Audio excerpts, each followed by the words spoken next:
Hello everyone, welcome to the Small Bites, presented by Joe's Underground in Augusta, Georgia at the corner of 8th and Broad. Through the month of October, we're going to have our special spooktacular of different stories, some cryptozoology, some ghosts, who knows, maybe even a UFO or two. So sit back, protect your neck, and enjoy the Small Bites. Ha ha ha ha ha. Good evening. Tonight we're going to do a little bit of talking about ghost hunting. Been there, done that, enjoyed doing it. You know, whether you believe in ghosts or not, it's still something that's a lot of fun to do because, I mean, you can see and hear all kind of different things. Some people say that your mind is playing tricks on you when you see or hear something.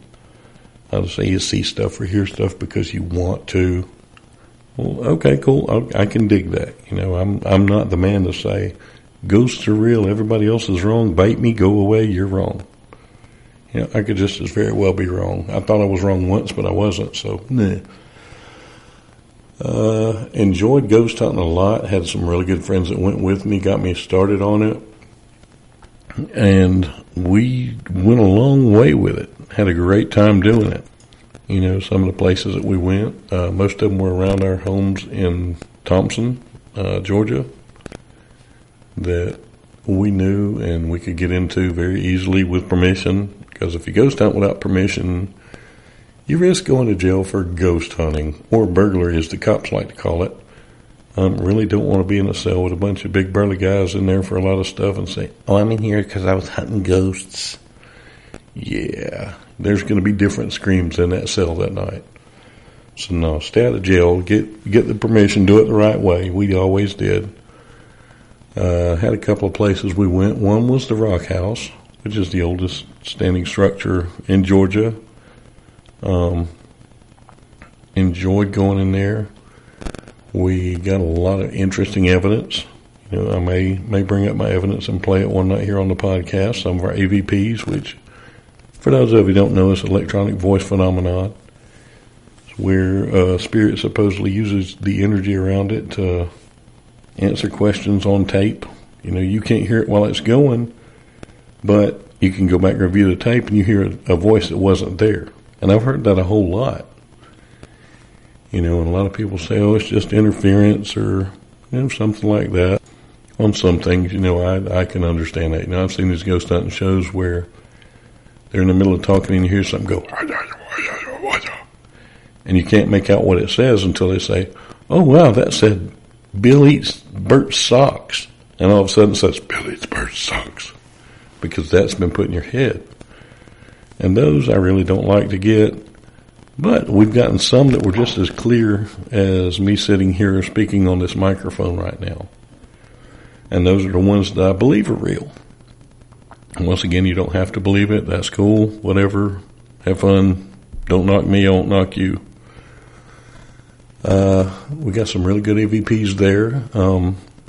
First time I went, we went in through the little back door in the basement to work our way upstairs. Once again, we had permission. And on the tape, every time I would talk, you would hear somebody say, Pa? And that was kind of creepy. We didn't know it at the time. Well, we had another guy with us, him and his wife, it was their first time ever doing anything like this. And he decided he wanted to try spirit writing, which is you hold a pencil in your hand on a piece of paper and just close your eyes. You don't move your hand and somebody asks you questions and the spirit writes them out.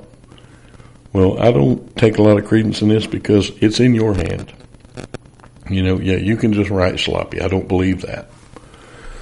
So we get upstairs and he gets the paper and, you know, I ask, okay, behind my back I have, how many fingers am I holding up? And some jackass says, 3.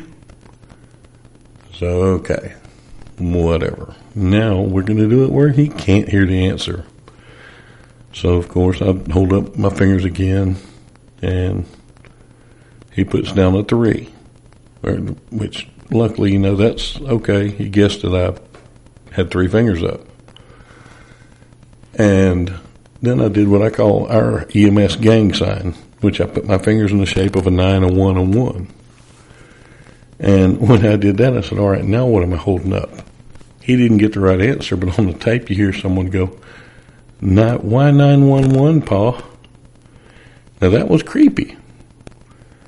We've got a lot of really cool stuff there. Another place was out in an old Wrightsboro cemetery and Quaker settlement in McDuffie County.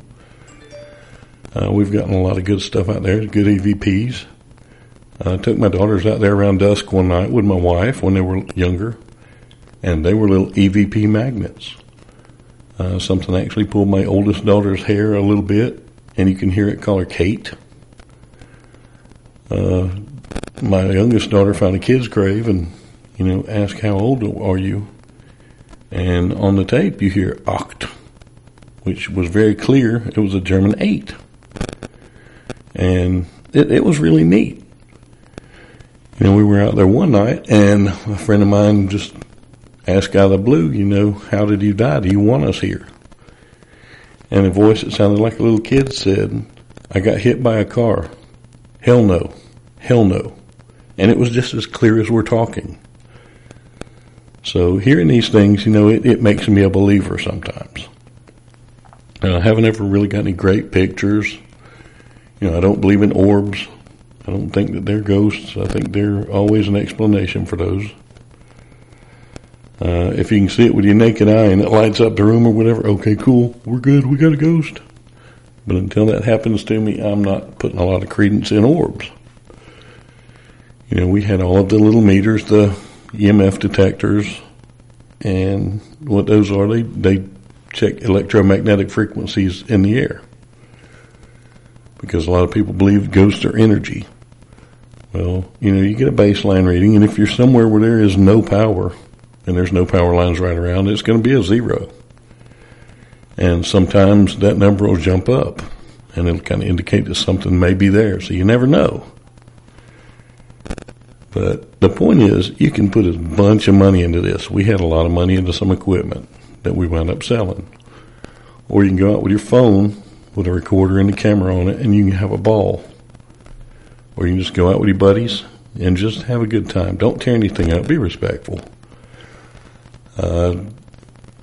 Just have a good time with it. I don't recommend Ouija boards or anything like that, the scrying mirrors.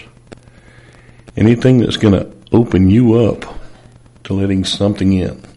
Because not every ghost is Casper. Not everything is good. There are demons out there.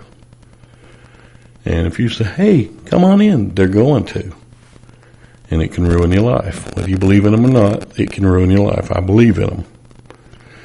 That's why whenever we would go out, we would always pray before and after we went.